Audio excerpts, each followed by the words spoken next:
by what they choose to do with them, on themselves and with their staffs. And so what I love is that the Citizens Charter Commission proposed new roles and responsibilities, and the administration listened.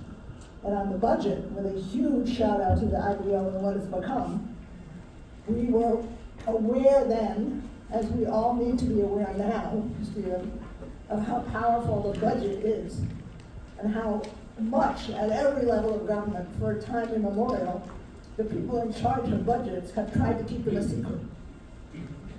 And we go and argue about policy, but really if you want to know what a government or an administration prioritizes or doesn't, you have to understand the budget and where they're making the cuts. And we are now going to be subject to an unbelievable change in budget moving into New York City and New York State from the Fed. It's really horrible to anticipate. But we're going to need to understand the value of something like independent budget office, independent budget and analysis and thinking.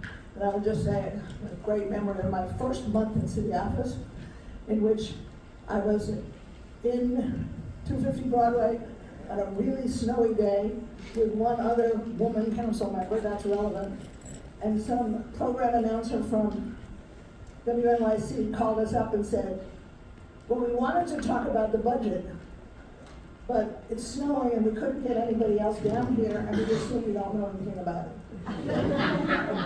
Because we were new council members and because we were women. And so we went and had a very intelligent discussion, I promise you, of the budget, because we knew then how important it was. And by the time we got, that's like, whatever that was, 12 years later, by the time we got to the charter change, and the citizens were charter change, I just think it was really clear and really powerful that we were able to move to have independent analyses of the budget that actually, in my judgment, track, mirror, and improve on what the GAO does at the federal level.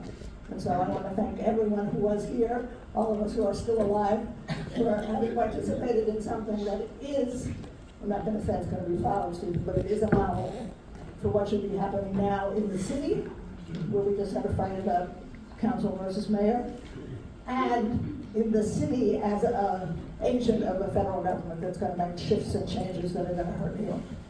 Thank you.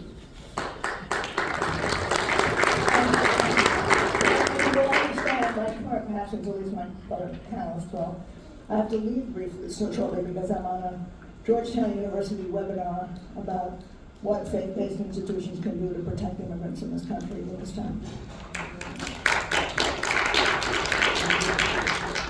Esmeralda, you give us your thoughts on the political climate of the day.